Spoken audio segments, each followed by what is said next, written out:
नमस्ते दोस्तों, बात करते हैं आज गॉल स्टोन या पित्त की थैली में पथरी के बारे में। जानते हैं कौन सी इफेक्टिव होम्योपैथिक मेडिसिन है इस प्रॉब्लम के लिए और कैसे आप कोलेसिस्टेक्टोमी यानी पित्त की थैली के ऑपरेशन से इसको हटाने से कैसे बच सकते हैं आप। तो मैं डॉक्टर शरद उनियाल स्वागत करता हूं आपका होम्यो मित्र चैनल पर।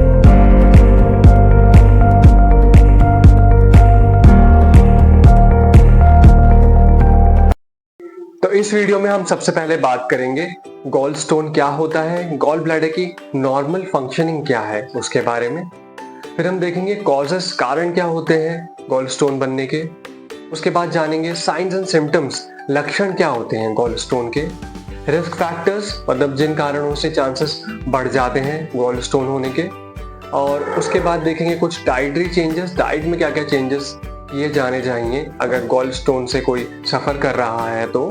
और अंत में जानेंगे कुछ असरदार होम्योपैथिक मेडिसिन्स गॉल स्टोन के लिए। तो सबसे पहले बात करते हैं गॉल ब्लैडर की नॉर्मल फंक्शनिंग और फिजियोलॉजी के बारे में।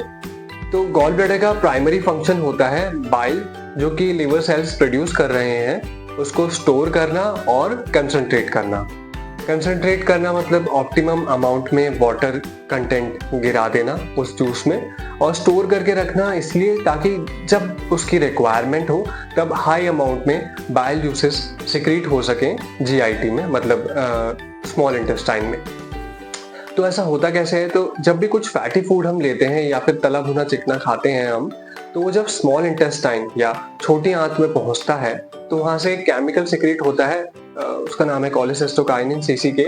वो स्टिमुलेट करता है गॉल ब्लैडर की वॉल्स को और उसको जाके स्क्वीज करता है, उसको प्रेशराइज करता है, जिसकी वजह से वहां पर जो बाइल स्टोर्ड है वो छोटी आंत में आ जाता है, स्मॉल इंटेस्टाइन में आ जाता है। और जो फैट के बड़े बड़े सेल्स हैं जो बड़े बड़े अमाउंट में प्रेजेंट है उसको छोटे छोटे टुकड़ों में बांट देता है, ताकि अदर लाइपेजेस मतलब फैट डाइजेस्टिव एंजाइम्स जो है वो उस पर प्रॉपरली एक्ट कर सकें। ये फंक्शनिंग है गॉल ब्लैडर की। अब देखते हैं गॉल स्टोन में क्या होता है। तो ये जो बाइल के कंपोनेंट्स हैं जो कि प्रेजेंट है गॉल ब्लैडर के अंदर, ये बहुत ज्यादा कंसंट्रेट हो जाते हैं और डिपॉजिट हो जाते हैं गॉल ब्लैडर की वॉल की लाइनिंग के अराउंड ही। अब बात करते हैं कॉजेस, कारण क्या होते हैं गॉल ब्लैडर में स्टोन फॉर्मेशन के। तो ये जानने से पहले हम बाइल जूस का थोड़ा बेसिक कंपोजिशन देख लेते हैं। तो बाइल जूस में प्रेजेंट होता है bile salts and bile acid high amount में। उसके बाद नंबर आता है कोलेस्ट्रॉल का, फिर प्रेजेंट होते हैं उसमें फॉस्फोलिपिड्स, उसके बाद कुछ इलेक्ट्रोलाइट्स एंड वाटर। ये बेसिक कंपोजिशन है बाइल जूस का। तो जब भी कोई कंपोनेंट इतना ज्यादा अमाउंट में प्रेजेंट हो जाता है या कंसंट्रेट हो जाता है कि अदर कंपोनेंट्स उसको डिसॉल्व नहीं रख पाते जूस में एज अ लिक्विड, तो डिपॉजिट हो जाता है एज अ स्टोन लाइनिंग पर गॉल ब्लैडर की।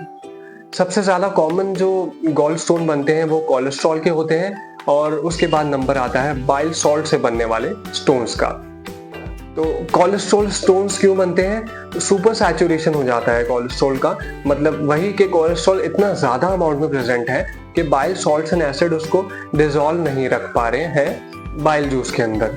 ऐसा हो सकता है जब बहुत हाईली ओबीस पर्सन हो या फिर लिवर में कोई पैथोलॉजिकल फंक्शन हो, डिसफंक्शन हो, जिसकी वजह से कोलेस्ट्रॉल बहुत ज्यादा बन रहा है। इसके अलावा जब गॉल ब्लैडर स्टैसिस हो जाए, मतलब गॉल ब्लैडर कॉन्ट्रैक्ट ही नहीं कर रहा है, तो बाइल जूस बहुत लंबे समय तक वहीं रखा हुआ है, जिस वजह से जो कंपोनेंट्स हैं बाइल जूस के वो कंसंट्रेट होकर डिपॉजिट हो जाते हैं। इसे हम ऐसे समझ सकते हैं, जब अचार बहुत लंबे समय तक किसी बर्नी में पड़ा रहे तो जो तेल होता है, जो लिक्विड पोर्शन होता है, वो तैरकर ऊपर आ जाता है और जो सॉलिड पोर्शन रहता है वो डिपॉजिट हो जाता है। बाइल सॉल्ट की वजह से गॉल स्टोन बनने का कारण हो सकता है बहुत ज्यादा अमाउंट में बाइल सॉल्ट का प्रोडक्शन होना, जिसका मोस्ट कॉमन कॉज होता है हिमोलिसिस, यानी आरबीसीज का बहुत हाई अमाउंट में ब्रेक डाउन होना, जिसकी वजह से बाइल सॉल्ट बनते हैं। और ज्यादा बाइल सॉल्ट भी डिसॉल्व नहीं रह पाते बाइल जूस में, तो इवेंचुअली बाइल सॉल्ट के स्टोन बन जाते हैं। अब बात करते हैं साइंस एंड सिम्टम्स, लक्षण क्या होते हैं गॉल स्टोन के। तो सबसे पहले बात करते हैं गॉल स्टोन कोलिक की। तो जब भी गॉल ब्लैडर में गॉल स्टोन अपनी जगह छोड़ता है और डक्ट्स में आता है यानी ट्यूब्स में आता है, तो पेट दर्द होता है। तो उसे कहते हैं गॉल स्टोन कोलिक। उसके सिम्टम्स होते हैं जो राइट साइड में लास्ट रिब्स होती हैं, यानी दाईं तरफ की जो फसलियां हैं सबसे नीचे वाली 2-3 वहां पर, और पेट के दाईं तरफ जो ऊपरी हिस्सा है राइट अपर क्वाड्रिएंट या हाइपोकॉन्ड्रियम, यहाँ पे बहुत सीवियर पेन रहता है। ये पेन रेडिएट करता है, यानी मुंह इसके अलावा भी आगे फैलता है पीछे की तरफ, यानी पीठ की तरफ, और जाता है स्कैपुला तक, एक विंग जैसी जो मसल बोन है वहां तक, और राइट शोल्डर तक भी स्प्रेड कर सकता है। पेन बहुत सीवियर रहता है। इसके अलावा टंग का येलो डिस्कलरेशन होता है, येलो कलर होता है। एजेस पे, टंग के साइड्स पे रेड कलर की होती है टंग।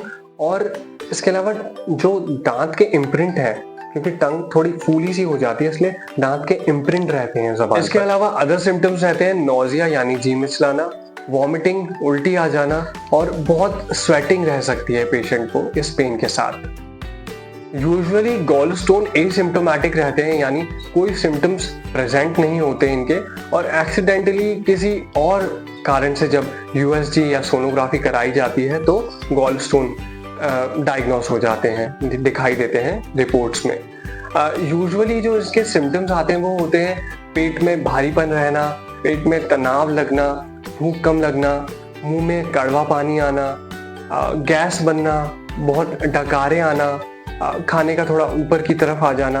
ये सारे सिम्टम्स रहते हैं जो कि डाइजेस्टिव ऑर्गन से रिलेटेड लगते हैं, लेकिन गॉल स्टोन सस्पेक्ट नहीं होता है और एक्सीडेंटली सोनोग्राफीज में प्रेजेंट हो जाता है। इसके अलावा कॉन्स्टिपेशन और डायरिया ऑल्टरनेट कर सकते हैं, मतलब कॉन्स्टिपेशन के बाद डायरिया हो सकता है, डायरिया के जस्ट बाद वापस कॉन्स्टिपेशन हो सकता है।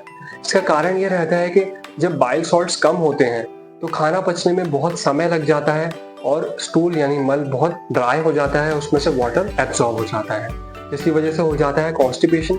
और डायरिया वाली स्टेज में होता है कि जब जीआईटी यानी पेट को ऐसा लगता है कि खाना पच ही नहीं पा रहा है तो स्ट्रेट अवे बाहर निकाल देती हैं, जो कि डायरिया का सिम्टम है। अब बात करते हैं रिस्क फैक्टर्स, यानी कौन से ऐसे कारण हैं जिनकी वजह से चांसेस बढ़ सकते हैं गॉल स्टोन होने के। तो फीमेल जेंडर में ज्यादा चांसेस होते हैं in comparison to men's gallstone formation के। इसके अलावा फीमेल्स जो चाइल्ड बियरिंग एज में है, जो चाइल्ड बर्थ दे सकती हैं, उसमें गॉल स्टोन के चांसेस ज्यादा होते हैं। और फीमेल्स इन देयर 40s, उनमें भी चांसेस ज्यादा होते हैं गॉल स्टोन फॉर्मेशन के। तो बेसिकली इसको कॉज ये है क्योंकि इनमें ईस्ट्रोजन का अमाउंट ज्यादा होता है, ईस्ट्रोजन हाई अमाउंट में प्रेजेंट है, इस वजह से कोलेस्ट्रॉल इजीली डिपॉजिट हो जाता है और गॉल ब्लैडर की मोर्टेलिटी भी कम हो जाती है ईस्ट्रोजन की वजह से। इसके अलावा लास्ट कॉज है ओबेसिटी। तो अगर फैटी पीपल होंगे तो कोलेस्ट्रॉल ब्लड में डिपॉजिशन होने के ज्यादा चांसेस रहेंगे, इस वजह से गॉल स्टोन फॉर्म हो सकता है। अब बात करते हैं डाइटरी मॉडिफिकेशन गॉल स्टोन्स के लिए। तो जितना भी फैटी फूड है उसको अवॉइड करना है। फॉर एग्जाम्पल फ्राइड फूड नहीं लेना है। फ्राइड फूड चाहे घर पर हो या फिर बाहर हो, या पैक्ड फूड आइटम जिनमें ट्रांस फैट होता है, for example chips, biscuits etcetera, ये सब अवॉइड करने हैं। मिल्क एंड डेयरी प्रोडक्ट्स को अवॉइड करना है क्योंकि उसमें भी हाई अमाउंट ऑफ कोलेस्ट्रॉल रहता है। अगर बिल्कुल लेना ही चाहते हैं तो स्किम्ड मिल्क लीजिए, मतलब जिसमें बिल्कुल ही फैट लेयर हटी हुई हो, वही डेयरी प्रोडक्ट यूज कीजिए। मीट नहीं ले सकते हैं क्योंकि रेड मीट एटसेट्रा, इनमें भी मतलब रेड मीट, चिकन एटसेट्रा, इनमें भी कोलेस्ट्रॉल अमाउंट ज़्यादा होता है जो कि बाद में डिपॉजिट हो सकता है बॉडी के अंदर। अगर ये वीडियो आपको पसंद आ रहा है तो इसे लाइक कीजिए। ऐसा ही नॉलेजेबल मेडिकल कंटेंट पाना चाहते हैं तो चैनल सब्सक्राइब कीजिए, और आपको लगता है ये वीडियो किसी और के भी काम आ सकता है तो इसे शेयर कीजिए। चलते हैं वीडियो की तरफ। अब बात करते हैं कुछ effective homeopathic medicine gallstone के लिए। मेडिसिन बताने से पहले मैं कहना चाहता हूँ ये वीडियो किसी भी डॉक्टर का सब्स्टिट्यूट नहीं है। ये मेडिसिन आपको हेल्प कर सकती है, लेकिन मेडिसिन लेने से पहले किसी कुशल चिकित्सक से सलाह जरूर लें। सबसे पहली मेडिसिन है च्यूनेंथस वर्जिनिकस। इसके सिम्टम्स होते हैं कि नेवल अराउंड यानी नाभि के अराउंड पेशेंट को ऐसा पेन होता है जैसे किसी ने अंदर से जकड़ लिया हो, पकड़ लिया हो। इसके अलावा होल एब्डोमेन, पूरे एब्डोमेन में टाइटनेस रहती है, पेन रहता है जैसे कोई बेल्ट बंधी हो एब्डोमेन के अराउंड। इसके साथ साथ फोरहेड पे पेन हो सकता है, हेडेक हो सकता है पेशेंट को जो कि माथे की तरफ हो। और पेन स्प्रेड कर सकता है रूट ऑफ नोज की तरफ या फिर टेम्पल्स यानी कनपट्टियों की तरफ। सारे ही सिम्टम्स में आराम मिलता है, पेन के सारे सिम्टम्स में आराम मिलता है पेशेंट को जब वो रेस्ट करता है या लेटता है, और दिक्कतें बढ़ जाती है थोड़ा भी हिलने डुलने से। इसके अलावा स्टूल बहुत काला ब्लैक टारी रहता है और अनडाइजेस्टिव फूड पार्टिकल मतलब जो खाना खाया है वो वैसा का वैसा ही मल में पास हो सकता है। इसके अलावा टंग बिल्कुल yellow coated, thick yellow colour से कोटेड रह सकती है। अगली मेडिसिन है दोस्तों कार्डस मार।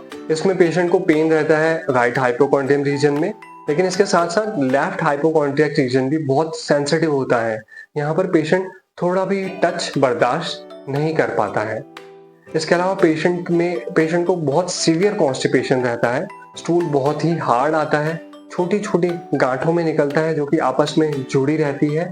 इसके अलावा पेशेंट को पेट में दर्द जो रहता है वो बढ़ जाता है अगर वो लेफ्ट साइड में करवट करके सोए या फिर कुछ भी खाना पीना खाए उसके बाद, और थोड़ा सा भी टच हो तो भी पेन बहुत सीवियरली बढ़ जाता है। अगली मेडिसिन है दोस्तों चिलिडोनियम मेजस। इसमें पेशेंट को गॉल स्टोन कोलिक के जो टिपिकल सिम्टम है, पेट दर्द होना, राइट शोल्डर ब्लेड के नीचे पेन होना, राइट शोल्डर में पेन होना, ये सब प्रेजेंट रहते हैं। मतलब गॉल स्टोन कोलिक का अगर अटैक हो तब ये मेडिसिन दी जा सकती है।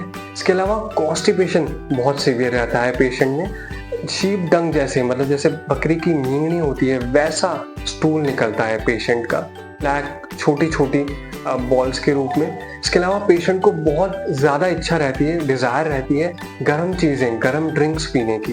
इसको पेशेंट लेते तो हैं लेकिन स्टमक में रिटेन नहीं रह पाती, मतलब ज़्यादा लंबे समय तक पेट में नहीं रह पाती और पेशेंट को वॉमिट हो जाती है। लास्ट मेडिसिन है मैगम्यूर। मैगम्यूर लिवर रिलेटेड किसी भी पैथोलॉजी के लिए बहुत बढ़िया मेडिसिन है। इसके अलावा गॉल स्टोन की बात करें स्पेसिफिकली तो लिवर रीजन में बहुत पेन रहता है पेशेंट को, और अगर राइट साइड में करवट लेकर पेशेंट लेट जाए तो पेन और ज़्यादा बढ़ जाता है।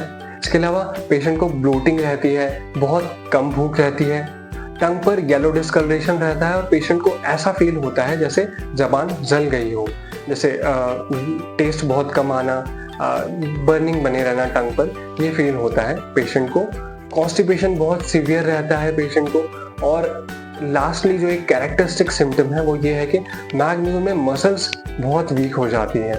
तो स्पेसिफिकली जो यूरिनरी ब्लैडर की मसल्स है वो वीक हो जाती है, और यूरिन पास करने के लिए भी पेशेंट को अपनी एब्डोमिनल मसल को हाथों से प्रेस करना पड़ता है। अगर ये वीडियो आपको पसंद आया हो और आपके हेल्पफुल रहा हो तो इसे लाइक कीजिए।